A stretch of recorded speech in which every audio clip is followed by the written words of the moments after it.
Assalamualaikum warahmatullahi wabarakatuh. Perkenalkan, nama saya Anissa Fitriani dengan nomor NIM 20-4637113-TP-12991 mahasiswa Teknologi Pangan dan Hasil Pertanian angkatan 2020. Nah, pada presentasi kali ini, jurnal yang akan saya bawakan yaitu dengan judul Effect of Steaming and Phosphate Processing on the Total Phenolic Content, Vitamin C, and Antioxidant Potential of the genus Brassica. Ada 4 bagian yang akan saya sampaikan, yaitu Introduction, Materials and Methods, Result and Discussion, dan yang terakhir Conclusions. Masuk pada bagian pertama, yaitu Introduction. Nah, tanaman Brassica termasuk dalam genus Brassicaceae dan dikenal sebagai tanaman crucifera. Nah, tanaman Brassica yang biasa digunakan sebagai sayuran antara lain brokoli, bunga kol, kubis, dan juga lobak. Nah, tanaman ini memiliki sifat antikarsinogenik dan kaya akan senyawa antioksidan. Nah, penelitian pada jurnal ini difokuskan pada bagian dari sayuran yang tidak dikonsumsi namun memiliki nilai gizi tinggi dan biasanya hanya dibuang atau digunakan untuk tujuan yang bernilai rendah. Nah, proses pengolahan sayuran Brassica ini akan mempengaruhi kualitas nutrisi, terutama suhu yang digunakan karena dapat mempengaruhi kandungan antioksidannya. Nah, tujuan dari penelitian ini yaitu untuk menentukan efek dari dua metode memasak, yaitu perlakuan konvensional, yaitu yang digunakan yaitu steaming, dan sulfide pada warna, aktivitas antioksidan, kandungan fenolik total, dan kandungan vitamin C total yang berbeda pada sayuran Brassica. Nah, pada presentasi ini akan saya fokuskan kepada kandungan vitamin C. Masuk pada bagian kedua, yaitu materials dan methods. Nah, untuk bahannya, bagian yang pertama yaitu chemicals dan reagen, antara lain metanol, natrium asam asetat, asam klorida, besi 3 klorida, asam galat, asam askorbat, asam metafosfat, 2,46-2-piridiltriazin, 22-divinil-1-picarihidrazil, tris-2-karboksetil, fosfin hidroklorida, dan natrium karbonat. Kemudian, untuk bagian plant material, tanaman yang digunakan berasal dari genus Brassica dengan 3 spesies yang berbeda. Yang pertama, ada Broccoli marathon dan Broccoli parthenon yang masuk dalam spesies Brassica oleracea var italica. Kemudian yang kedua ada Broccoli graviti dan Broccoli pastoret yang termasuk dalam spesies Brassica oleracea var botrytis.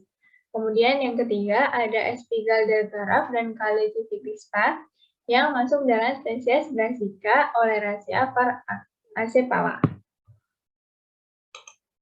Kemudian metode yang digunakan ada 3, yaitu perlakuan sampel, dan sampel yang digunakan berupa daun, berbungaan, atau batang.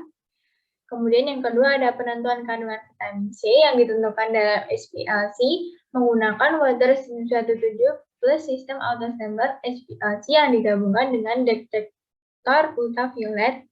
Serta yang terakhir yaitu ada analisis statistik yang dilakukan dengan menggunakan GMP8. Nah, untuk yang pertama yaitu perlakuan sampel. Nah, yang pertama dilakukan yaitu sampel dibekukan dengan nitrogen cair dan disimpan pada suhu minus 80 derajat Celcius. Kemudian sampel dibagi menjadi 6 ulangan dengan masing-masing berisi 100 gram daun atau perbungaan atau batang. Nah, sebelum proses sulfide dilakukan, sampel dibilas dengan air mengalir selama 10 detik dan disegel menggunakan vakum pada kantong polietilen yang telah dirancang untuk percobaan ini. Nah, sampel disegel menggunakan program vakum lunak. Nah, perlakuan ini dilakukan dalam oven konveksi. Berikutnya yaitu pada proses pengukusan atau steaming, dilakukan pada suhu 100 derajat Celcius selama 15 menit untuk bagian daun atau bunga. dan pada suhu 100 derajat Celcius selama 65 menit untuk bagian batangnya. Sedangkan pada pemrosesan sulfide dilakukan pada suhu 80 derajat Celcius selama 15 menit untuk bagian daun atau bunga, dan suhu 80 derajat Celcius selama 90 menit pada bagian batang. Kemudian sampel didinginkan hingga kira-kira turun 3-4 derajat Celcius sebelum dibekukan dengan nitrogen cair dan kemudian disimpan lagi pada suhu minus 80 derajat Celcius. Nah, kemudian proses berikutnya yaitu penentuan kandungan vitamin C. Yang pertama, sampel beku dihomogenisasikan dengan 20 ml larutan ekstraksi yang mengandung 30 ml per liter asam metafosfat dan 80 mg per liter asam asetat. Nah, campuran disentrifugasi selama 20 menit pada suhu 4 derajat Celcius, kemudian disaring. Volume totalnya disesuaikan menjadi 25 ml dengan larutan ekstraksi. Berikutnya, sampel disaring lebih lanjut melalui filter 0,45 mikrometer dan alikuat campuran sebanyak 1,9 ml yang diperoleh, kemudian direaksikan dengan TCEP 0,04 molar sebanyak 0,1 ml selama 3 jam pada suhu kamar dalam keadaan gelap. Yang proses selanjutnya yaitu vitamin C dipisahkan pada fase terbaik sebuah fosil. Nah, berikutnya ada sistem pelarut isokratik yang digunakan, yaitu 0,1 ml per liter asam sulfat pada pH 2,5 sampai dengan 2,6. Nah, laju aliran ditetapkan pada 1 ml per menit dan detektor array fotodioda UV vis ditetapkan pada 254 nanometer. Kemudian yang terakhir, identifikasi vitamin C dilakukan dengan membandingkan waktu retensi dan spektrum yang diperoleh sebelumnya sesuai dengan standar yang ada. Kemudian pada proses analisis statistik, hasil tes direplikasi sebanyak 3 kali. Kemudian dinyatakan sebagai mean plus minus standar deviasi. Nah, sampel dianalisis menggunakan analisis varians atau ANOVA. Nah, case pairwise comparison dilakukan untuk mengidentifikasi perbedaan mean antar perlakuan. Selanjutnya ada metode student state test yang digunakan untuk mengidentifikasi perbedaan antara bagian yang berbeda dari crucifer yang sama. Kemudian untuk kriteria signifikansi statistik adalah P kurang dari 0,05. Nah, masuk pada bagian yang ketiga yaitu result dan discussion. Nah, hasil dari pengaruh pemrosesan termal pada kandungan vitamin C, yaitu kandungan vitamin C pada sayuran dapat berkurang secara signifikan selama mengalami pemrosesan dan penyimpanan karena kelarutannya dalam air, serta kepekaannya terhadap suhu tinggi dan kondisi oksidasi. Nah, sebagai contohnya, yaitu ketika memasak brokoli secara konvensional, selama 0,5, 1,5, dan 5 menit dapat menyebabkan kehilangan vitamin C masing-masing sebesar 19,2%, 47,5%, dan 65,9%. Nah, berikut merupakan hasil dari percobaan yang telah dilakukan.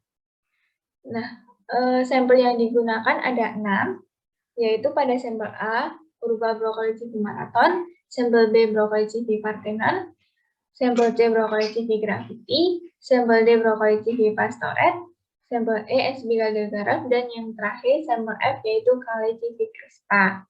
Nah, untuk diagram warna hitam ini menunjukkan perbungaan atau daun pada sampel tanaman. Sedangkan pada bagian yang warna abu-abu merupakan bagian dari batangnya. Nah, pada sampel C, yaitu brokoli CV Gravity segar, memiliki kandungan vitamin C yang tertinggi dengan konsentrasi sebanyak 220,3 plus minus 17,1 mg per 100 gramnya. Nah, jika dilihat dari secara keseluruhan perbungaan atau daun sayuran segar, memiliki kandungan vitamin C yang lebih tinggi daripada batangnya. Namun, untuk beberapa varietas, yaitu pada sampel B dan sampel F yang segar, kandungan vitamin C pada batangnya lebih tinggi. Kemudian berdasarkan percobaan, pemrosesan terma secara signifikan dapat mengurangi kandungan vitamin C dari semua sampel yang telah dianalisis. Nah, berkurangnya vitamin C yang paling tinggi terjadi pada perbungaan sampel A, yaitu Broccoli chibi marathon, sampel C yaitu Broccoli chibi gravity, dan sampel D yaitu Broccoli chibi pastoret, serta pada daun sampel E yaitu Espiga delgara. Nah, kemudian pada bagian batang sampel A, yaitu Broccoli chibi marathon, sampel C yaitu Broccoli chibi gravity, sampel D yaitu Broccoli chibi pastoret, sampel E Espiga delgara, dan sampel F Calici crispa memiliki kandungan vitamin C yang lebih tinggi dibandingkan dengan perbungaan atau daunnya setelah dilakukannya proses steaming dan phosphate. Nah, kemudian pada sampel B, yaitu Broccoli chibi parthenon, tidak ada perubahan vitamin C yang signifikan setelah dilakukannya proses steaming dan phosphate. Nah, proses steaming yang mengakibatkan kehilangan vitamin C yang lebih tinggi pada batang dan daun Calici crispa dibandingkan dengan pengolahan phosphate. Nah, hal ini dapat disebabkan karena berkurangnya jumlah oksigen yang ada saat terjadinya proses phosphate. Nah, oksigen sendiri merupakan faktor yang terpenting dalam degradasi vitamin C. Kemudian masuk pada bagian conclusion. Nah, dalam penelitian ini, kandungan vitamin C pada sayuran brassica hilang atau mengalami penurunan selama pemrosesan termal. Nah, ketika memasak, perlu diperhatikan agar kandungan nutrisi pada sayuran ini tidak berkurang ataupun hilang. Bagian dari tanaman brassica yang biasanya tidak dikonsumsi dapat diolah sebagai sumber antioksidan serta nutrisi lainnya.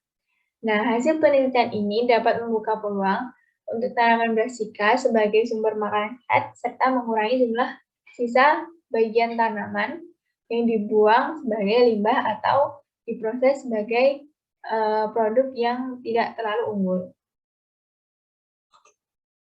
Sekian presentasi dari saya. Apabila ada salah kata, saya mohon maaf. Wassalamualaikum warahmatullahi wabarakatuh.